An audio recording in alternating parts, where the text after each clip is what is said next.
Have you ever noticed that when someone yawns, you suddenly feel like yawning too?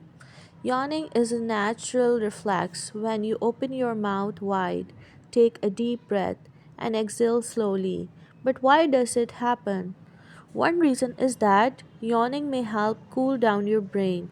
When you take a deep breath during a yawn, it increases blood flow and brings cooler air into your body. Another reason is tiredness or boredom.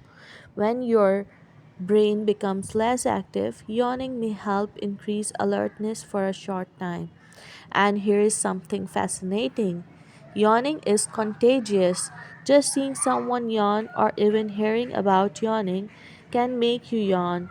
Scientists believe this may be related to empathy and social connection. Even more interesting, humans are not the only ones who yawn. Animals like cats, dogs, monkeys yawn too. So next time you yawn, remember, your brain might just be trying to cool itself and stay alert.